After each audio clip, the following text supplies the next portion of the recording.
Hola, bienvenido a tu espacio filosófico, navegando en las profundidades de la Teodicea. Habiendo ya abarcado el tema de los atributos esenciales de Dios, pasaremos a estudiar el obrar divino. Este orden es consecuencia de que el obrar sigue al ser. El obrar divino va a abarcar 7 puntos, en el cual encontraremos la ciencia divina, voluntad divina, la omnipotencia divina, así como que Dios es causa eficiente del mundo, la conservación, la moción divina en el obrar creado y por último la providencia y gobierno divino del mundo. En este caso, nosotras nos introduciremos al tercer punto, que es la omnipotencia divina. Ahora, propiamente al tema de la omnipotencia divina, vamos a tener como primer punto el examen de potencia activa en Dios. De muchas formas se puede manifestar de que en Dios existe esta potencia activa. Incluso con la sola consideración de las vías de Santo Tomás de Aquino, uno puede concluir diciendo de que Dios es ese primer motor inmóvil, esa causa incausada. Es así que la potencia activa se puede definir como el principio de movimiento o cambio en otro en cuanto a otro, viniendo a ser el sentido más común del término potencia, es decir, la capacidad de obrar. Ahora, esa capacidad de obrar de que recibe o que sufre la acción de otro es denominada potencia pasiva. Nosotros sabemos que algo está activo en la medida en que está en acto. Esta potencia activa va a surgir de la actualidad del ente.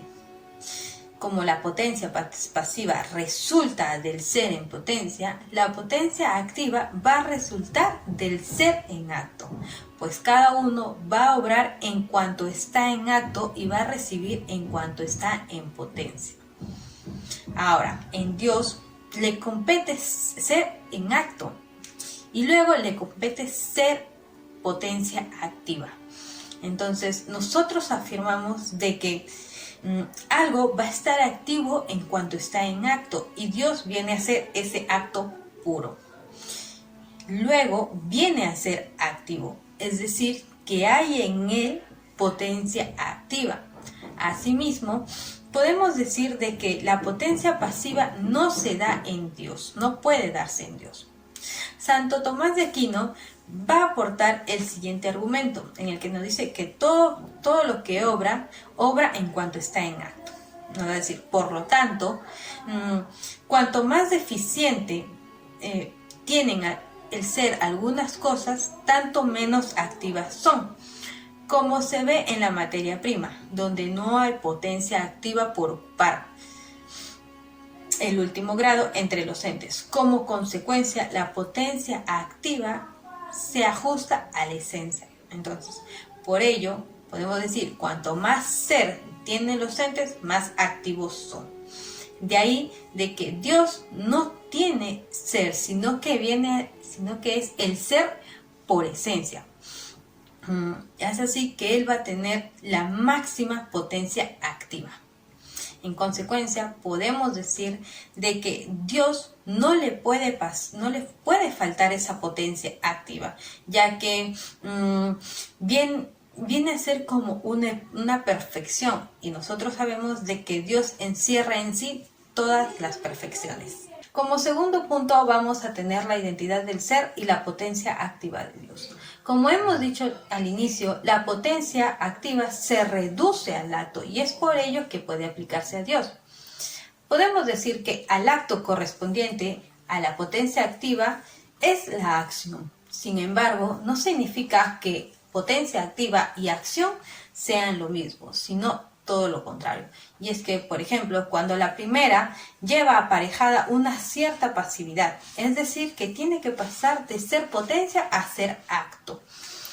En Dios surge todo lo contrario, y es que nosotros sabemos de que Dios es acto y la potencia activa es esa acción.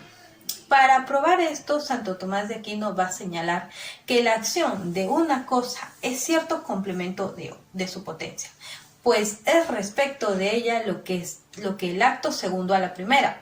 La potencia divina, sin embargo, no se completa por ningún acto distinto del de su misma potencia, por ser esta la esencia misma de Dios. Por tanto, en Dios no son distintas la potencia ni la acción, nos va a decir. Y esta operación es la misma esencia divina. Y es que no puede ser de otro modo, puesto que si entonces, ¿qué sucedería? Que la potencia divina necesitaría actualizarse, y eso sería algo absurdo. Entonces, expresándolo de un distinto modo o de una forma positiva, podemos decir que la potencia activa le compete a algo en tanto que está en acto. Pero Dios viene a ser ese acto puro, ese acto mismo, y no es un acto en virtud distinto de sí, ya que en él no existe una potencialidad alguna. En consecuencia, nosotros podemos decir de que él mismo es su potencia. Entonces, podemos decir de que en Dios no hay diferencia entre su acción y su esencia, y es que Dios, por ser acto puro de ser, su máxima actualidad es su obrar. En él, su obrar viene a ser su esencia y su ser. Pero eso no quiere decir de que la esencia de Dios sea crear, sino que cuando Dios crea, su acto no le implica algo nuevo. No es que Dios al momento de crear, Él adquiera algo nuevo o distinto así. Por lo tanto, podemos decir de que la potencia activa de Dios es infinita.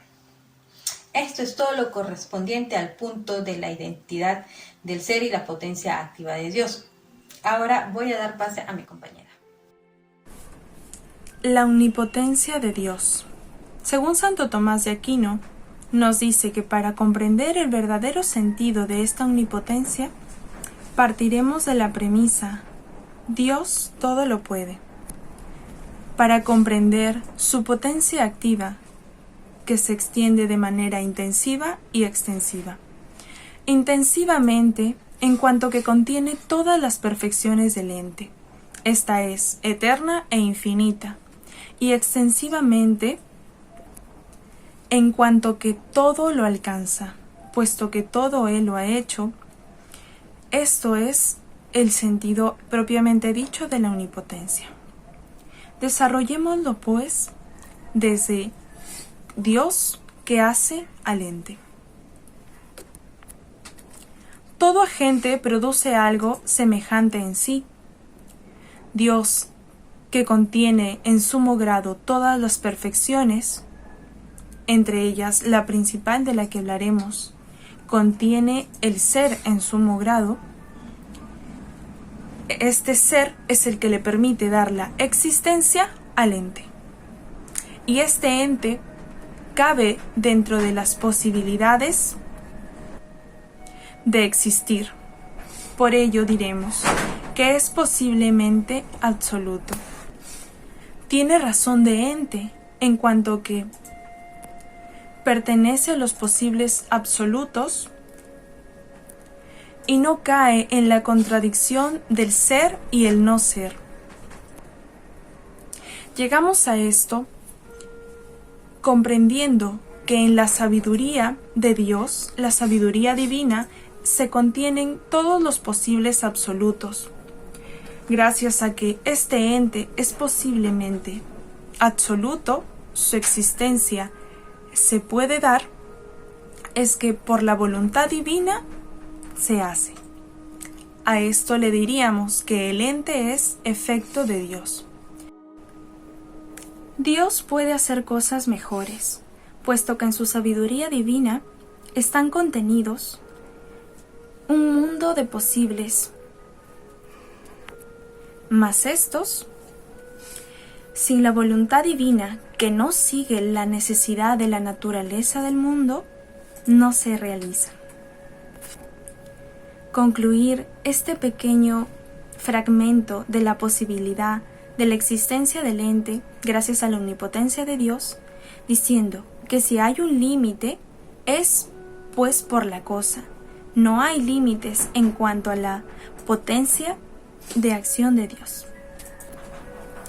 Esta doctrina dada por Santo Tomás de Aquino sigue una doctrina aristotélica que parte del acto potencia, mas algunos autores no están de acuerdo.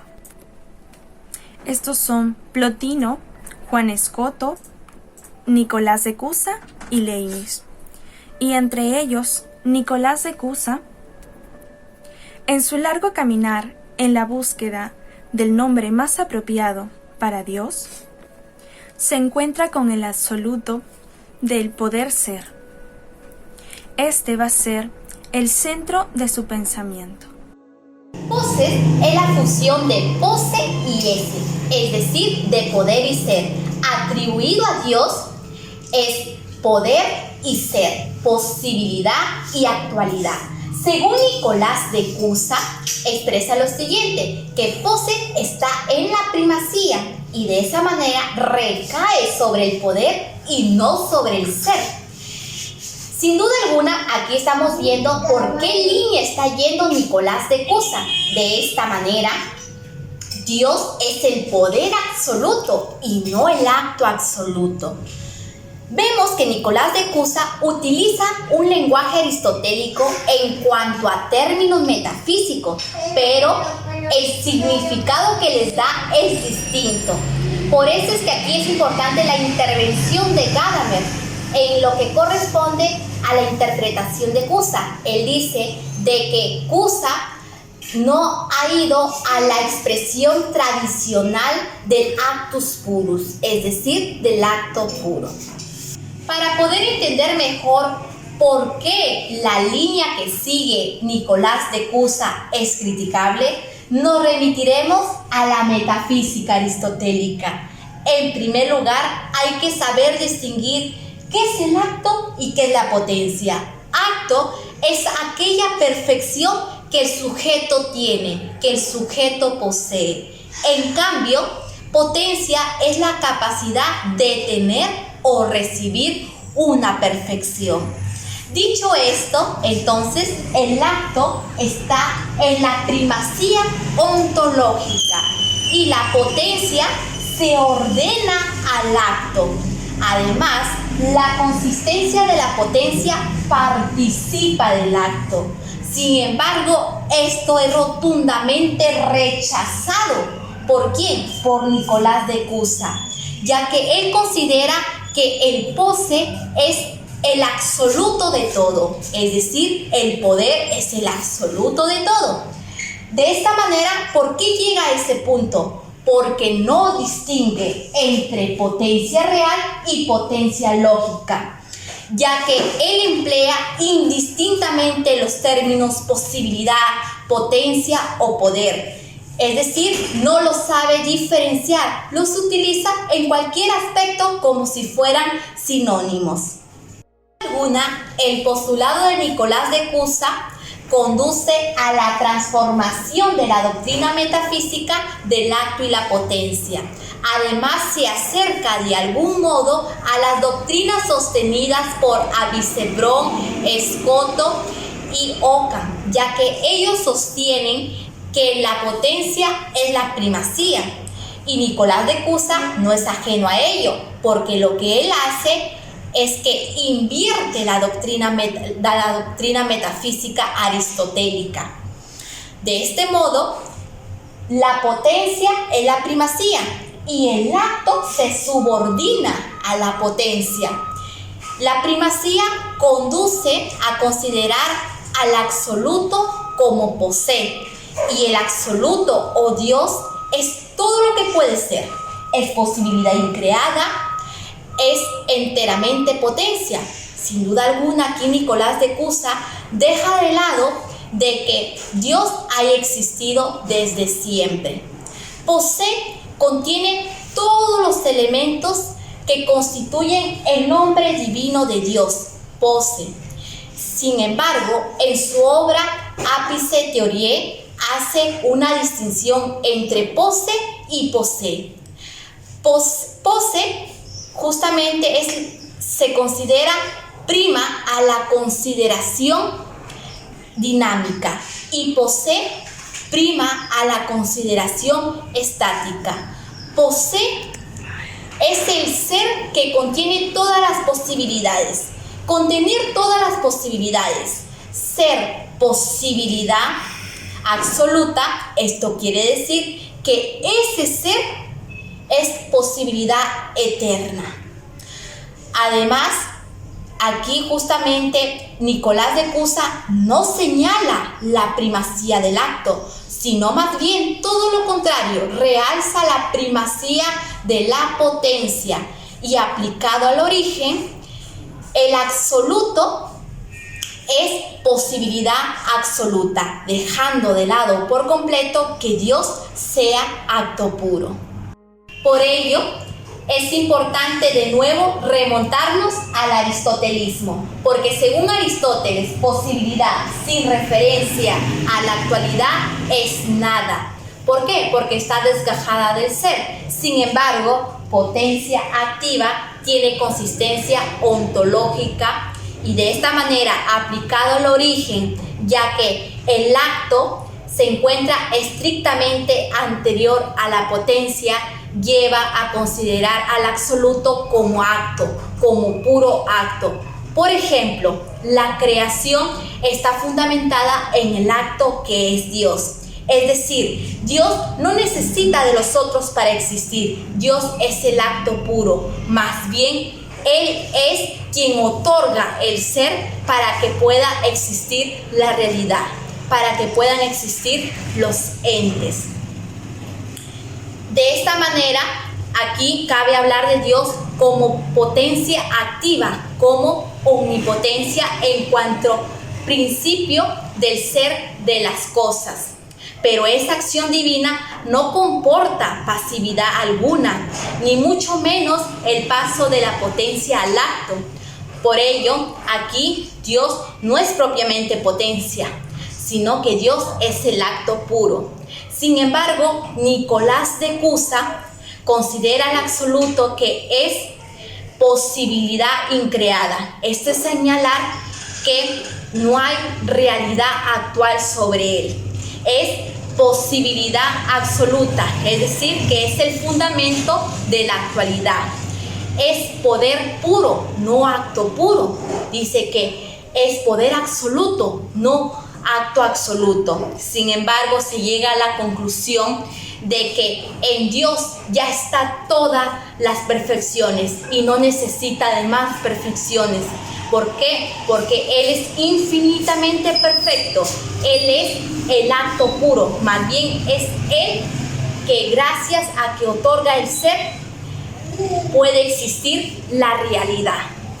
Y de esta manera, aplicado al origen, justamente Dios es acto originario y no posibilidad originaria. En pocas palabras, Dios es acto puro. De esta manera acaba nuestra explicación sobre este relevante tema. Asimismo, hacerles mención que en los comentarios les estamos dejando un link sobre un cuestionario para que lo puedan responder y de esa manera se diviertan para ver cuánto han aprendido sobre este relevante tema.